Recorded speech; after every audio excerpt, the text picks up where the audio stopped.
जय हिंद। स्वागत करते हैं आप सभी का 5 मिनट सीरीज में मैथमेटिक्स की दुनिया में और हमारे channel DJ sir classes official पे। तो जल्दी से जल्दी अपनी कॉपी पेन निकाल लो और फटाफट हम करना शुरू कर देते हैं। मैं आपको जहां से करने खत्म किया तो वहीं से स्टार्ट होगा। आज जो हम करने वाले हैं वो कोऑर्डिनेट ज्योमेट्री का मैटर करने वाले हैं और कोऑर्डिनेट ज्योमेट्री जिसने नहीं देखी है वो जाकर के चैनल पे विजिट करो। उन सभी की 5 मिनट की सीरीज पढ़ चुकी है, मैंने अपडेट कर दिया उसको और बाकी लॉन्ग वीडियोस तो है ही है। तो आपको 5 मिनट की सीरीज भी मिलेगी, साथ साथ लॉन्ग वीडियो। जिसके पास टाइम हो लॉन्ग वीडियोस देख लो, जिसके पास नहीं है तो 5 मिनट की सीरीज दे सकते हो। बाकी हम यहाँ पे आज जो शुरुआत करने वाले हैं वो शुरुआत क्या है, सेक्शन फॉर्मूला से स्टार्ट करेंगे। कोऑर्डिनेट ज्योमेट्री में किससे स्टार्ट करेंगे, सेक्शन फार्मूला से। और एक चीज रिक्वेस्ट है, अगर मैं आपके लिए कुछ भी कर रहा हूं तो प्लीज आप लोग भी थोड़ा चैनल को शेयर कर दो यार। बस यही चाहिए, और चाहिए क्या तुमसे? बाकी तो पढ़ा रहे ही है ना। चलो क्या होता है मैं इसके बारे में आपको सब कुछ बता देता हूं, आराम से काम करना शुरू करते हैं।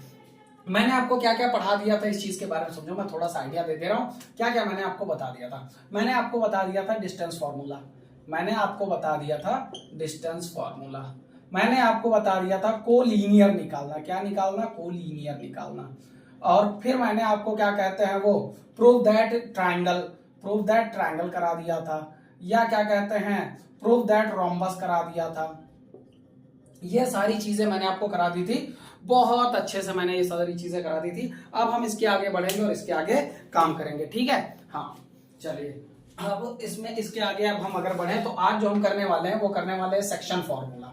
क्या करेंगे? Section formula. क्या होता है सेक्शन फॉर्मूला, इसके बारे में हम जानते हैं। चलिए सबसे पहले हेडिंग डाल देते हैं, सेक्शन फॉर्मूला।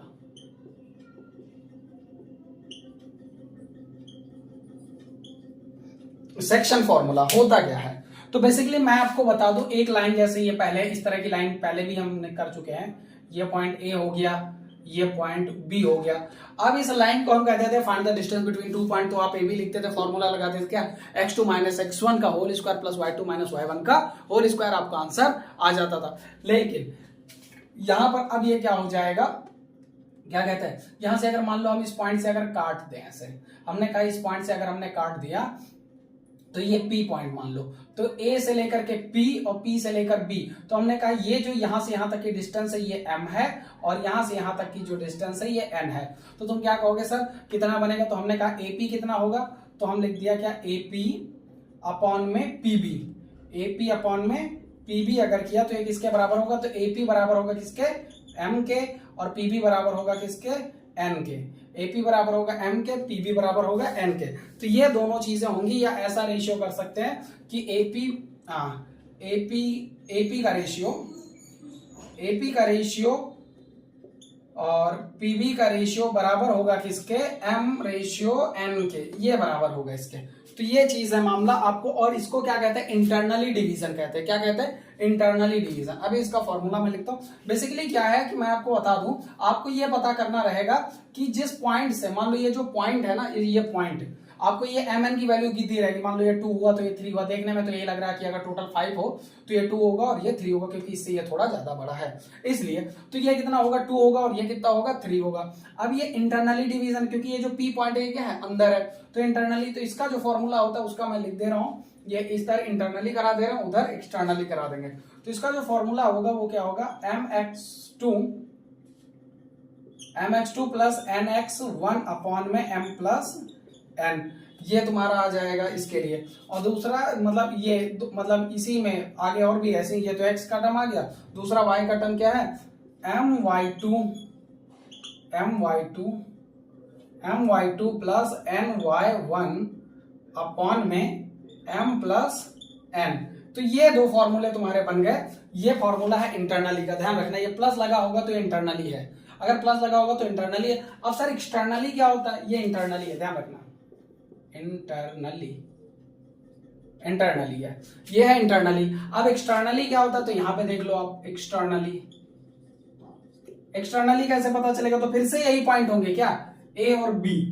क्या पॉइंट होगा, ये A पॉइंट हो गया और ये B पॉइंट हो गया, लेकिन यहां से कहीं दूर यहां पे कोई पॉइंट होगा, मान लो ऐसे हमने मिला दिया, ये पॉइंट P होगा। तो अब ये देखो, इन दोनों पॉइंट के बाहर है तो एक्सटर्नली हो गया, इन दोनों पॉइंट के बाहर है तो क्या हो गया, एक्सटर्नली हो गया। तो एक्सटर्नली कैसे मेजर करते हैं, तो यहां पर भी वही रेशियो लगेगा। अब आप खुद सोचो, अब यहां कौन सा रेशियो बनेगा, वो बनेगा ये बनेगा क्या कहते हैं, AB ratio AP, A B ratio A P बनेगा, ऐसे बनेगा, A B ratio A P बनेगा, इस तरह का रेशियो बनेगा। कह दो सर ये किस तरह का, तो हम मान लेते हैं कि ऊपर वाला टोटल कितना है 7, ऊपर वाला टोटल यहां से यहां तक की कितनी लेंथ है 7, तो ए बी कितनी है, हमने कहा क्या कहते हैं ए बी 5 है, ए बी कितनी है 5 है, तो ये बचा हुआ कितना होगा 2 होगा, ये बचा हुआ कितना होगा 2, क्योंकि ऊपर वाला पूरा 7 है, इतना 5 है, तो बचा हुआ कितना होगा 2 होगा, क्योंकि 7 में से 5 चला जाएगा तो 2 ही बचेगा। तो इतना पता चल गया आपको। अब इसके आगे अगर मैं बात करूं तो ए से लेके, गौर से सुनना, ए से लेके बी तक जो हमारा होगा वो m हो जाएगा, और बाकी जो पूरा है वो कितना हो जाएगा n हो जाएगा। तो इस तरह से मानकर चला जाता है, इसी को बोलते हैं एक्सटर्नली। क्या बोलते हैं एक्सटर्नली। तो ये ज्यादा आपको नहीं समझना, आपके एग्जाम में डायरेक्ट क्वेश्चन आता है और क्वेश्चंस पे फॉर्मूला लगा करके आपको सॉल्व कर देना। तो वो कैसे होगा तो हम समझा दे रहे हैं यहाँ पे। तो फॉर्मूला इसके लिए एक्सटर्नली का जो फॉर्मूला सेम यही है, बस वहां प्लस की जगह क्या लग जाएगा माइनस। तो फॉर्मूला क्या बनेगा उसका, वो बनेगा mx2 माइनस nx1 अपॉन में m प्लस n जो रेशियो दिया जाएगा। दूसरा क्या है तुम्हारा, क्या कहते हैं my2 माइनस ny1 अपॉन में m प्लस n। तो ये तुम्हारा क्या कहते हैं ये फॉर्मूला आ गया दोनों का। हाँ सही है, बिल्कुल सही है। सॉरी यहाँ पे माइनस होगा, ये माइनस होगा, हर जगह माइनस होगा भैया, जब माइनस है तो माइनस ही होगा, हर जगह माइनस होगा। ठीक, तो ये तुम्हारा फॉर्मूला बन गया एक्सटर्नली का और ये फॉर्मूला आ गया इंटरनली का। अब अगर इतना हो गया ना तो ये आराम से इसको नोट कर लो और इसको कर लो। अब इस पे करेंगे हम अपने क्वेश्चंस। ठीक है, चलो आगे बढ़ते हैं इस पे। तो हमें लगता है कि ये सेक्शन फॉर्मूला समझ आ गया होगा। अब सेक्शन फॉर्मूला समझ आ गया तो फिर एक पॉइंट और सीख लो, सेंट्रॉइड ऑफ द सर्कल सीख लो, sorry centroid of the triangle सीख लो। फिर उसके बाद हम क्वेश्चंस कराना शुरू करते हैं पूरे तगड़े से, धड़ल्ले से एकदम, ताकि एकदम से करे जलवे में, जोश में, बढ़िया जुनून में, है कि नहीं है। ठीक है, तो तुमको सेक्शन फॉर्मूला पता चल गया। अब क्या करते हैं हम, अब दूसरा हम करेंगे क्या कहते हैं centroid of the triangle. Centroid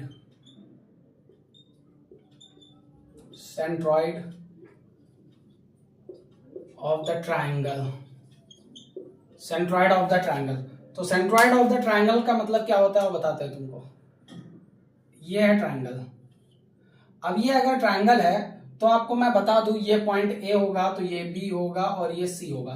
तो मैं आपको अगर बात करूं ना तो सेंट्रॉइड ऑफ द ट्रायंगल क्या होता है, अगर मैं इसको यहां से यहां मिला दूं, इसको यहां से यहां मिला दूं और इसको यहां से यहां मिला दूं, तो ये जो पॉइंट है, हालांकि पिक्चर थोड़ी सही नहीं बनती क्योंकि मेरी ड्राइंग बहुत अच्छी है, ये जो पॉइंट होता है जहां पर ये तीनों इंटरसेक्ट करते हैं, इसी को क्या बोलते हैं सेंट्रॉइड ऑफ द ट्रायंगल बोलते हैं। तो ये आपसे बहुत बार पूछा कि आपसे क्या कहता है there are the vertices of the triangle so find the centroid of the triangle. Vertices आपको दे देगा और आपसे कहेगा सेंट्रॉइड फाइंड करो, तो उसमें कोई दिक्कत ही नहीं, हम बहुत आसानी से इसका फॉर्मूला होता है वो फॉर्मूला लगाएंगे और निकाल लेंगे। तो सेंट्रॉइड ऑफ द ट्रायंगल का जो फॉर्मूला होता है वो फॉर्मूला हमारे पास होता है क्या, x1 plus x2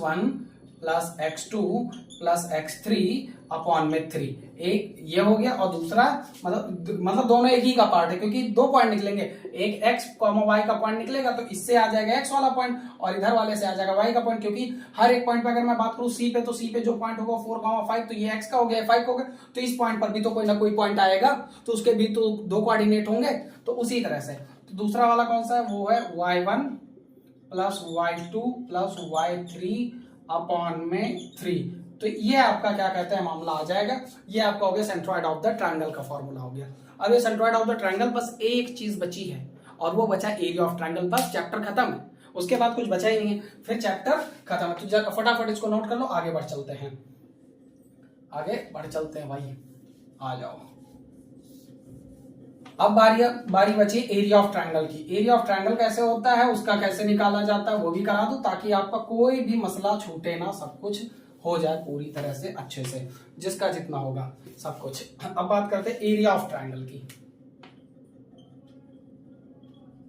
area of triangle की, एरिया ऑफ ट्रायंगल क्या होता है तो अब इसके बारे में समझो। एरिया ऑफ ट्रायंगल मैं आपको बता दूं, आपको पता है 1/2 बेस इंटू हाइट का फॉर्मूला होता है, लेकिन यहां पर जो फॉर्मूला होता है, यहाँ कोऑर्डिनेट का मैटर है तो कोऑर्डिनेट वाला ही लिखा दे रहे हैं, आपको सिर्फ वहां पे लगाना और कुछ नहीं करना। तो मैं आपको प्यार से बता दे रहा हूं, आपके पास मान लो ये कोई ट्रायंगल है तो इस पे काम कैसे करेगा, कोई बात नहीं। तो देखो मैं आपको बता दूं, ये इसकी हाइट होगी, तो फॉर्मूला बेसिकली होता है 1/2 बेस इंटू हाइट। इसी पैटर्न पे बना हुआ, लेकिन वो फॉर्मूला थोड़ा सा अलग है। वो formula x1 y1 x2 y2 के कोऑर्डिनेट पे आएगा। जो एरिया ऑफ ट्रायंगल का फॉर्मूला होता है क्या कहते हैं 1/2 under the bracket x1 y2 minus y3 ये हो गया।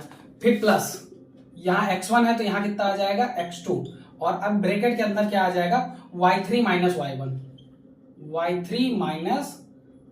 y1 ये आ जाएगा। फिर उसके बाद में फिर से प्लस लगेगा, फिर से x2 था तो अब यहाँ लिखा जाएगा x3, फिर क्या आ जाएगा तो वो आ जाएगा क्या कहते हैं y1 माइनस y2। ये आपका आ गया एरिया ऑफ ट्रायंगल का फॉर्मूला। ये आपका किसका आ गया एरिया ऑफ ट्रायंगल का फॉर्मूला आ गया।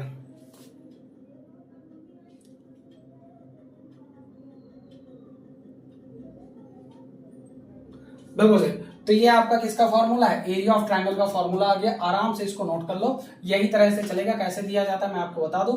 कोई भी ट्रायंगल गिवन होगा उसके 3 वर्टिसेस गिवन होंगे, 3 पॉइंट गिवन है x1 x2 x3 y1 y2 y3 ये 3 पॉइंट गिवन होंगे, और उसी पे आपको क्या बना देना है, उसी पे आपको खींच देना और एरिया ऑफ ट्रायंगल आपका आ जाएगा। तो उम्मीद करते समझ आया होगा, नोट कर लो, फटाक से वीडियो को शेयर कर दो। अब चलिए करना शुरू कर देते हैं क्वेश्चन फटाफट। Question number 1,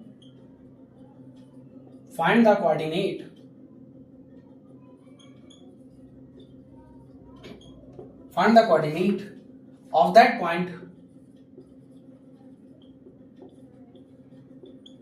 of that point which divides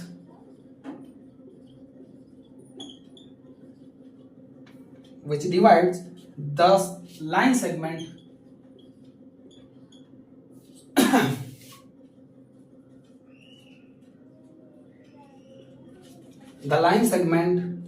joining two given point,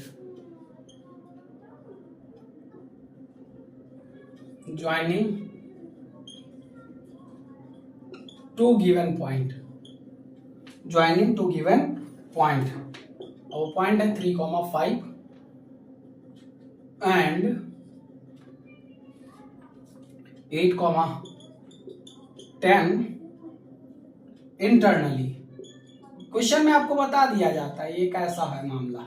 internally in the ratio of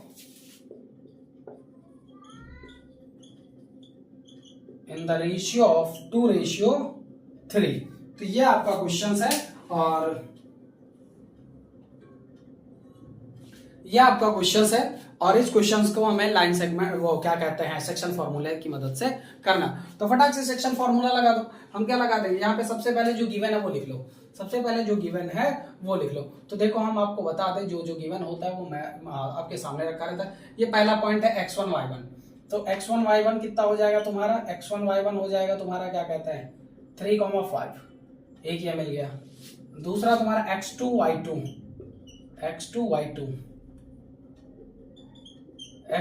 कितना मिल जाएगा 8,10 मिल जाएगा, और उसके बाद में m रेशियो n कितना मिल जाएगा, तो मिल जाएगा 2:3 मिल जाएगा। तो ये सारी वैल्यूज आपके पास आ चुकी।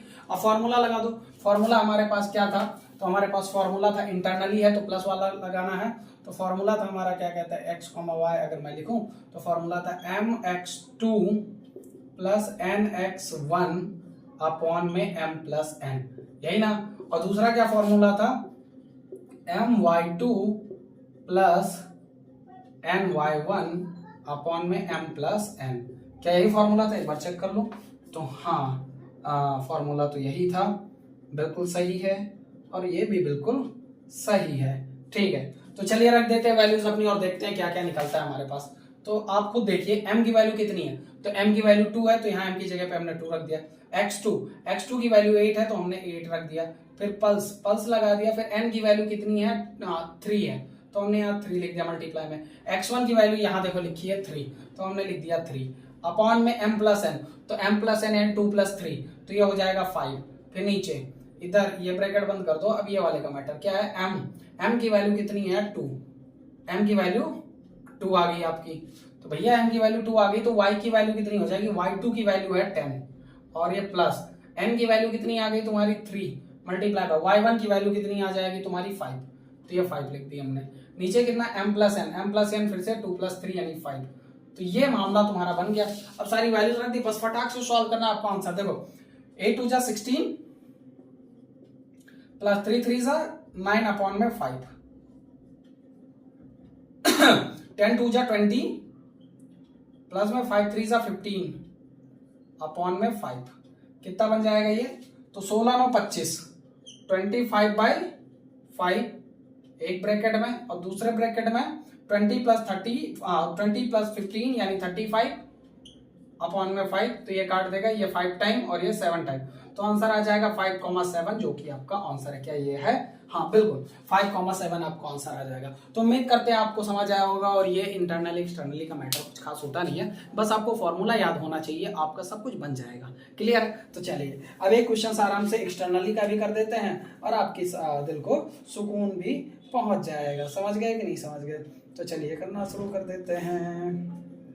चलिए, तो एक्सटर्नली इसमें गिवन नहीं है, लेकिन इसमें लगाना तो पड़ेगा, वही ना, लगाना पड़ेगा, पता करना पड़ेगा। आ जाओ पता कर लेते हैं, कोई दिक्कत नहीं है। हटाते हैं इसे, ये क्वेश्चंस हाँ पूछा गया भैया 2017 में, हटाते हैं इसे। नोट कर लिया होगा, आपको समझ भी आ गया होगा, और कोई दिक्कत भी नहीं होगी। चलिए आगे बढ़ चलते हैं।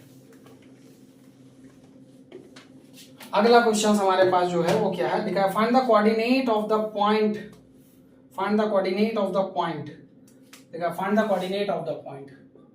हाँ आप लोग इस बात का ध्यान रखना, जब भी मैं क्वेश्चन लिखता हूं तो आप स्किप करके आगे बढ़ सकते हो, उसमें कोई वो नहीं, लेकिन एक बात ये भी ध्यान रखना, जब मैं क्वेश्चन लिखता हूं तो मैं बोलता हूं और उस क्वेश्चन को समझाता हूं, तो इसलिए तुम 1 मिनट के चक्कर में अपना पूरा टाइम मत बर्बाद करना, ठीक है? पता चलता है 30 सेकंड के लिए स्किप करके आगे निकल गए, और फिर तुम्हारा जो 10 मिनट का 15 मिनट या 50 मिनट या 5 मिनट की सीरीज में भी अगर देख रहे हो तो वो तो बेकार जाएगा ना। इसलिए पेशेंस रख के पढ़ाई के साथ, कोई जल्दबाजी नहीं, पेशेंस से हर एक चीज को समझो, मतलब इमेजिन करो, फील करो, तभी तो मजा आएगा ना।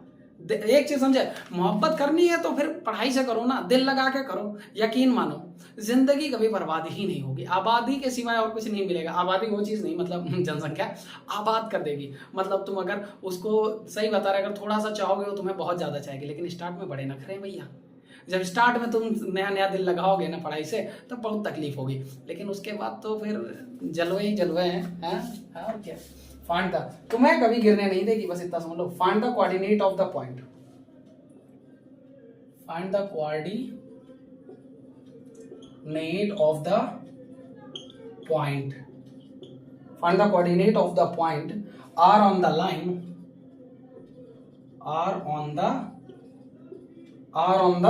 Line segment joining, line segment joining the point, joining the point P -1, 3 and Q 2, 5 such that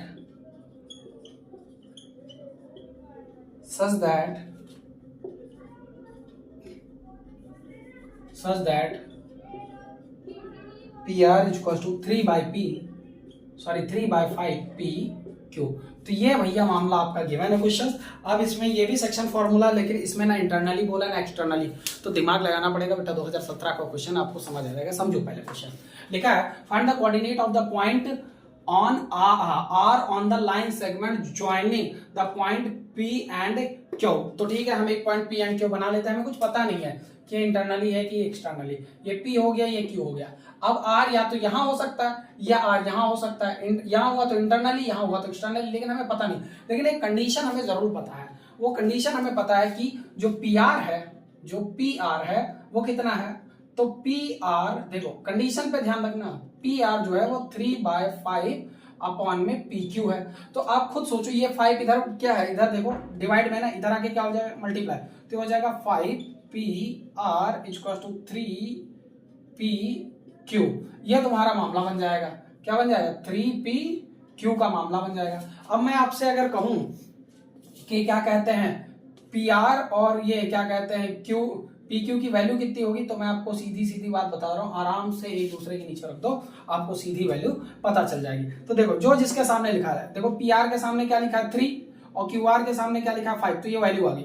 यानी PR जो आपका है वो कितना है 5, सॉरी PR जो आपका है PR वो है 3 और PQ जो है आपका वो कितना है 5 है। मैं आपको बता दूं इस तरह के मामले में क्या होता है, जो जिसके सामने होता है वो उसी की वैल्यू होती है। ये 3 था बाबू, 3 वो उसी की वैल्यू होती है। अब पी आर के सामने 3 और पी क्यू के सामने 5, तो ये वैल्यू आ गई। अब तुम खुद सोचो, अगर मैं यहाँ पे पॉइंट आउट करूं तो आप खुद सोचो पी क्यू कितना है तुम्हारा, पी क्यू कितना है तुम्हारा, पी क्यू की अगर मैं बात करूं तो पी क्यू कितना है तुम्हारा 5, पी क्यू कितना 5, तो हमने लिख दिया यहाँ पे क्या कहते हैं, पी क्यू पूरा 5 है। पी क्यू कितना है तुम्हारा 5, पी क्यू कितना है तुम्हारा 5 और पी आर कितना है 3। तो पी आर अगर मैं इधर रख दूंगा तो यहां से यहां तक मेजर करो, क्या पी आर इतना, जब इतना 5 है तो क्या ये पूरा 3 होगा, नहीं ना। तो फिर आर कहीं यहां रखना पड़ेगा, यानी इस जगह पे आर होगा जो कि इस तरह हो जाए। तो ये तो इंटरनली ही आया, ये तो इंटरनली ही तो आया, ये तो भाई मामला इंटरनली का बना, इसमें कोई अलग ही नहीं। पता चला कि नहीं पता चला, नहीं समझ पाए, एक बार फिर समझाता हूं। आप लोग देखो, अगर मैं बात करूं तो पी आर, यहां देखो पी आर कितना 3 है और पी क्यू कितना 5 है। दो कंडीशन रखते हैं, एक आर यहां रखते हैं और एक आर यहां रखते हैं, इसको डॉट डॉट डॉट मिला लो। आप अगर सोचो पी आर कितना 3, तो पी आर की वैल्यू 3 है तो हम यहां मान लो 3 रख दे, यहां से यहां तक का 3 है। और पी क्यू कितना है 5, तो पी क्यू यहां तक का 5 है, यानी ये टोटल पूरा 5 है। तो हाँ ये समझ आता है कि हाँ इतना अगर 3 है तो ये पूरा 5 जरूर होगा, ये समझ आता है, क्योंकि 3 कम नंबर है तो छोटा है और 5 बड़ा नंबर है तो पी क्यू बड़ा है। लेकिन अगर मैं कह दूं कि नहीं ये वाला आर यहां ना होकर के आर यहां है, यानी ये पूरा यहां से यहां तक का 3 है, तो तुम खुद बताओ क्या पी क्यू इतना बड़ा 5 होगा? पॉसिबल ही नहीं। जब इतना बड़ा 3 है तो 5 जो होगा इतना बड़ा होगा, वो उससे भी बड़ा होगा। इसका मतलब कंडीशन हमारी ये वाली गलत है कि पी आर जो है बाहर नहीं गया है, आर जो है अंदर ही है, इसलिए फॉर्मूला है किसका, इंटरनली का। यानी हम अगर आपको बताएं तो ये कितना रेशियो बनेगा, तो ये रेशियो बनेगा पी आर कितना है आपका 3, पी आर है 3 और पी क्यू कितना है, पी क्यू कितना है 5, तो ये बचा हुआ कितना होगा 2। तो एम की वैल्यू 3 आ जाएगी और एन की वैल्यू आ जाएगी 2 आ जाएगी, यानी ये एम और ये एन। अब ये डायरेक्ट एम और एन नहीं दिया था, इस तरह दिया था, इसलिए लड़के गलत कर देते और आपको आंसर नहीं निकलेगा, फिर आप झेलते फिरोगे। तुम तो कहोगे सर हम तो करके आए थे, पर यहाँ तो लंका लग गई आपकी। ठीक है, तो आपको उम्मीद करते हैं ये चीज समझ आ गया होगा। अब हम आगे बढ़ते हैं इस पे और काम करना शुरू कर देते हैं। चलिए काम करते हैं, फॉर्मूला तुरंत लगा दो, फॉर्मूला लगा दो। इंटरनली है तो प्लस वाला, तो एक्स और वाई का क्या निकलेगा आपका, तो निकलेगा mx2 प्लस nx1 अपॉन में 2, सॉरी 2 नहीं होता है, m प्लस n होता है। मैं आपसे बार बार कहूंगा कि जब जब फॉर्मूला लिखना तो इस चीज को फॉर्मूला जरूर लिखना, क्वेश्चन सॉल्व करना। तो नेक्स्ट है क्या, my2 प्लस ny1 अपॉन में m प्लस n, ये आपका आ गया। अब इस पे उठा करके आप वैल्यूज को रखना है बस, और कुछ नहीं करना। आप वैल्यूज पहले देख लो तो क्या क्या वैल्यूज है। तो देखो ये कितना है तुम्हारा, तो x1 y1 कितना हो जाएगा आपका, x1 y1 हो जाएगा आपका क्या कहते हैं माइनस का 1,3। दूसरा कौन सा है, x2 y2,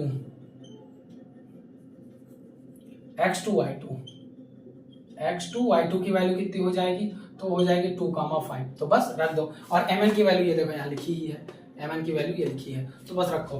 तो क्या लिखा है m लिखा है, m की वैल्यू कितनी है तुम्हारी 3, तो हमने लिख दिया 3 मल्टीप्लाई बाय x2 की वैल्यू कितनी, ये देखो x2 की वैल्यू 2, तो हमने लिख दिया 2 प्लस m की वैल्यू कितनी तुम्हारी, तो m की वैल्यू 2, तो 2 फिर मल्टीप्लाई बाय x1 की वैल्यू कितनी -1, तो -1 लिख दिया।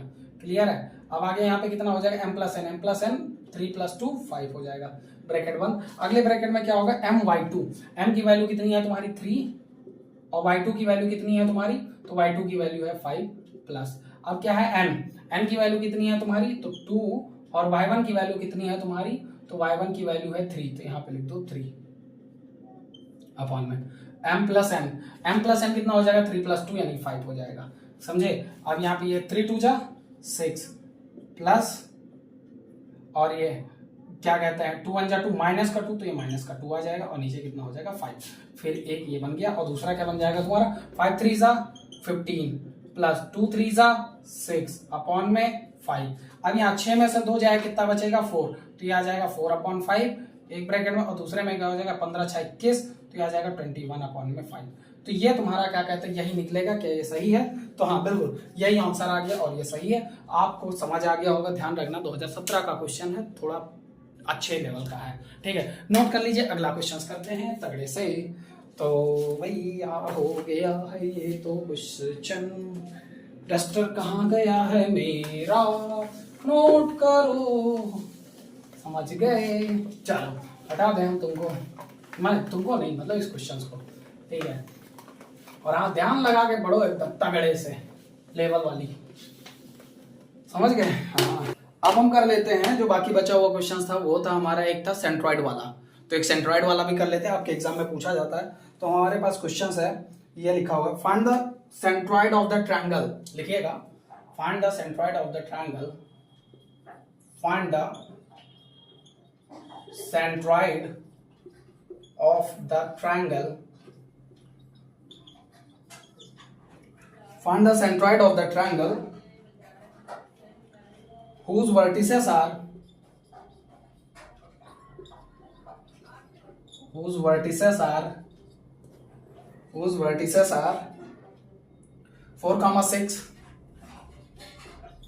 4,6 and 2, -2 and 0,2 and 0,2। तो ये आपका क्वेश्चन है और हम इसे सॉल्व करते हैं। आप लोग सोच रहे होंगे अचानक से शर्ट कैसे बदल गई, भाई बदल दुनिया जाती है, शर्ट तो शर्ट है? तो ये सेंट्रॉइड वाला क्वेश्चन है और इसको हम कवर करते हैं, आप लोगों को क्या कहते हैं समझ आएगा, देखते हैं आखिर क्या दिक्कत होती है इसमें। तो मैं आपको बता दूं, इसका क्वेश्चन मैंने अभी फॉर्मूला लिखवाया है जस्ट ना, उसको देख लो फटाक से। और देखो सेंट्रॉइड का फॉर्मूला क्या होता है, सबसे पहले उस पर बात कर लेते हैं। तो सेंट्रॉइड का जो फॉर्मूला हमारे पास होता है, हम उस पर बात कर लेते हैं। तो सेंट्रॉइड का फॉर्मूला होता है, वो भी किस में निकलेगा, x, y में निकलेगा। तो इसका फॉर्मूला होता है x1 plus x2 plus x3 divide by 3।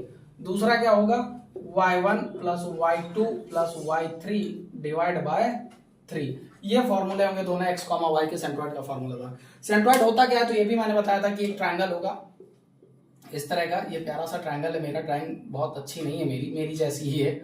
तो ये जो बीच का पॉइंट होता है इसी को क्या बोलते हैं, सेंट्रॉइड बोलते हैं। इसी को क्या बोलते हैं, सेंट्रॉइड। तो इस पॉइंट को हमें निकालना है, समझे। तो चलिए करना शुरू कर देते हैं। फॉर्मूला हमारे पास है, बहुत ही बेसिक सा कॉन्सेप्ट होता है। समर आपने सामने आपके सामने वैल्यू लिखी हुई है, ये x1 ये y1, ये x2 ये y2, ये x3 ये y3, ये आपके सामने वैल्यूज लिखी है, उठा करके यहाँ पे रख दो। तो x, y जब निकालोगे तो कितना, x1 plus x2 plus x3 है। तो x1 की वैल्यू 4 प्लस x2 की वैल्यू कितनी 2 प्लस x3 की वैल्यू कितनी 0 अपॉन में 3, ये आ जाएगा। दूसरे की अगर मैं बात करूं तो दूसरा y1 प्लस y2 y3, ये कितना 6 प्लस माइनस 2 प्लस 2 अपॉन में 3, ये आपका ये आ जाएगा। अब यहां से अगर बात करें तो कितना आ जाएगा, x, y का जो आंसर आ जाएगा वो कितना, ये 4 2 6 डिवाइड बाई 3, एक ही आ गया, 0 तो ऐसे ही रहेगा। दूसरा ये कितना हो जाएगा, तो प्लस माइनस ये हो जाएगा 6 माइनस 2 प्लस 2, तो 2 से 2 कट जाएगा, नीचे कितना बच जाएगा 3, तो ये भी आ जाएगा x, y कितना आ जाएगा, ये 2 टाइम कट जाएगा, और ये 3 से ये भी 6 2 टाइम कट जाएगा, तो 2, ये आपको आंसर आ जाएगा। एक बार मैं चेक कर लूँ क्या ये आंसर सही है। तो क्वेश्चन नंबर 4 का हाँ तो आंसर गिवन है, यहाँ गिवन है 6.2 का 4 तुम्हारा बन गया। हाँ बिल्कुल 2,2। तो आपको उम्मीद करते हैं क्वेश्चन समझ आ गया होगा। एक क्वेश्चन सेंट्रॉइड से पूछा जाता है, ज्यादा वो नहीं है, बट आपको मैं हर एक वैरायटी का क्वेश्चन करा दूं। अब ये लास्ट क्वेश्चन है, फिर उसके बाद ये चैप्टर खत्म है कोऑर्डिनेट का। लास्ट क्वेश्चन है क्या, एरिया ऑफ ट्रायंगल से रिलेटेड है। फटाक से मैंने एरिया ऑफ ट्रायंगल का भी फॉर्मूला लिखवाया था, फटाक से इसको नोट कर लो, स्क्रीनशॉट मार लो, जो भी करना है कर लो। हम आगे बढ़ते हैं, क्या करते हैं, एरिया ऑफ ट्रायंगल से रिलेटेड फॉर्मूला करते हैं, एरिया ऑफ ट्रायंगल से रिलेटेड बनाते हैं। देखते हैं क्या होता है एरिया ऑफ ट्रायंगल से रिलेटेड क्वेश्चंस क्या होता है, तो उसके बारे में देख लेते हैं। एरिया ऑफ ट्रायंगल्स कहाँ गया, एरिया ऑफ ट्रायंगल ये लिखा हुआ है, find the area of triangle, लिखा हुआ है find the area of triangle whose vertices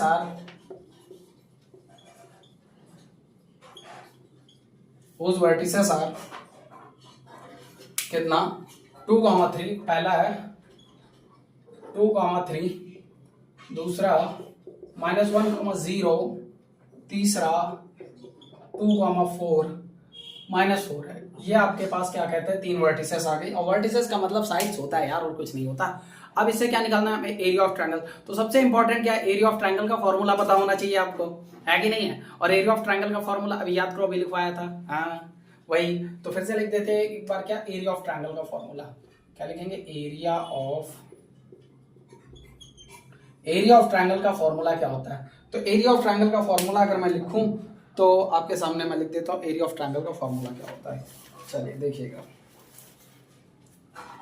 area of triangle का फॉर्मूला क्या होता है,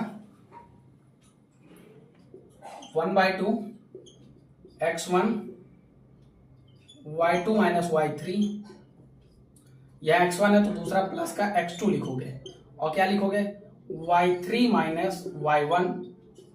अब x2 हो गया तो अब लिखोगे x3, ये कितना लिख लोगे, ये लिखोगे क्या कहते हैं y2 माइनस y1,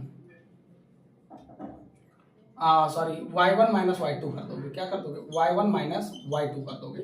ये आपका आ जाएगा एरिया ऑफ ट्रायंगल का फॉर्मूला आ जाएगा। ये किसका फॉर्मूला आ जाएगा, एक बार चेक कर लो क्या सही है। तो हाँ ये बिल्कुल सही है, ये आ गया एरिया ऑफ ट्रायंगल का फॉर्मूला। अब वर्टिसेस आपके सामने गिवन है, देखो बहुत आसान फॉर्मूला होता है, आप तुरंत याद कर सकते हो। x1 से स्टार्ट करो, x1, फिर उसके बाद में x1 के बाद y पे टर्म पे आ जाओ, y2 माइनस y3, फिर x1 के बाद x2, फिर x2 के बाद x3, और इसमें क्या होगा y2 minus y3, y3 minus y1 और y1 माइनस y2। इस तरह का मामला चलेगा, तो कोई ज्यादा बड़ी बात नहीं है। ये आपकी x1 की वैल्यू होती है, ये y1 की वैल्यू, ये x2 की वैल्यू, ये y2 की वैल्यू, ये x3 की वैल्यू, ये y, तो वो कितना लिखा है 1/2। फिर x1 की वैल्यू 2 है तो यहाँ लिख दो 2। फिर क्या लिखा y2 की वैल्यू 0 है तो लिख दो 0, माइनस y3 की वैल्यू है तुम्हारी माइनस लगा और माइनस की ही 4 है तो ये प्लस का 4 आ जाएगा, ये हो गया। फिर प्लस का x2 की वैल्यू कितनी है तुम्हारी -1, तो हमें लिखना पड़ेगा क्या कहते हैं -1, ठीक है। अब ये -1 लिखना पड़ेगा, तो ये y2 की वैल्यू कितनी है हमारी, तो y3 की वैल्यू है हमारी -4, तो -4 लिख दी हमने। फिर क्या लिखा y1 की वैल्यू है -3, तो -3 लिख दी, ये हो गया। प्लस x3 की वैल्यू तुम्हारी कितनी है 2, तो x3 की वैल्यू है 2, और y1 की वैल्यू कितनी है तुम्हारी, तो y1 की वैल्यू है 3, और माइनस का y2 की वैल्यू कितनी है 0, तो ये 0 हो गया तुम्हारा। अब ये कितना बन जाएगा मामला आपका, तो ये 1/2 हो जाएगा, और ये 4 और 0 ऐड करोगे तो 4 ही रहेगा, 4 2 जा 8 हो जाएगा, तो ये हो जाएगा 8। अब ये प्लस लगा रहने दो। अब ये देखो क्या है, -4 -3 कितना हो जाएगा -7, और -7 को 1 से मल्टीप्लाई करोगे तो कितना हो जाएगा 7 1 जा 7 होगी, प्लस का 7, तो प्लस का 7 हो जाएगा। और ये कितना हो जाएगा 3 2 जा 6, तो प्लस का 6 हो जाएगा। ऐड कर दो इनको, तो कितना 1/2 और 8 6 14 और 14 7 21, तो ये आ जाएगा 21, और 21 इससे मल्टीप्लाई हो जाएगा तो 21/2 यूनिट आपका यही आंसर हो जाएगा, जो कि सही आंसर है। समझ आया कि नहीं? तो अब ये पूरा चैप्टर आपका खत्म है, मुझे नहीं लगता इसमें कोई डाउट है। अब इसका नेक्स्ट चैप्टर स्टार्ट हो जाएगा। नेक्स्ट अगला चैप्टर कौन सा, ट्रायंगल। बस इसके बाद ट्रायंगल है और तुरंत स्टार्ट कर देंगे और आपको समझ आ जाएगा, ठीक है। और हाँ, अगर आपको समझ आता है और चैनल सही लगता है ना, तो आपके लिए इतनी मेहनत की जाती है, प्लीज़ एक रिक्वेस्ट रहता है, शेयर कर दो, क्योंकि जितना ज़्यादा सब्सक्राइबर बढ़ेगा उतना ही ज़्यादा मुझे अच्छा लगेगा, और मुझे भी सही लगता है कि हाँ मैं मेहनत करता हूँ तो ज़्यादा से ज़्यादा बच्चों तक पहुँच तो जाए चीज़ें, है कि नहीं है। तो भेज दिया करो, सभी तक देख लिया करो। ये मत सोचा करो कि सामने वाला पढ़ लेगा तो मुझसे टॉपर निकल जाएगा। मजा तभी है जब कंपटीशन बराबर का हो, ठीक है। आप सामने वाले को मौका दो और खुद में भरोसा रखो कि हाँ मैं कर सकता हूँ, ठीक है। वरना फिर जानते हो, मैं तुमको बता दूं ना, जंग का वसूल एक ही होता है, जब सामने वाला ताकतवर हो तो लड़ने का और ही मजा होता है, समझ आया। और सामने वाला बुजदिल हो तो फिर तुम ऐसे ही जीत जाओगे तो मजा क्या आएगा, ठीक है। खैर ठीक है, मिलते हैं अगले लेक्चर में, तब तक के लिए जय हिंद।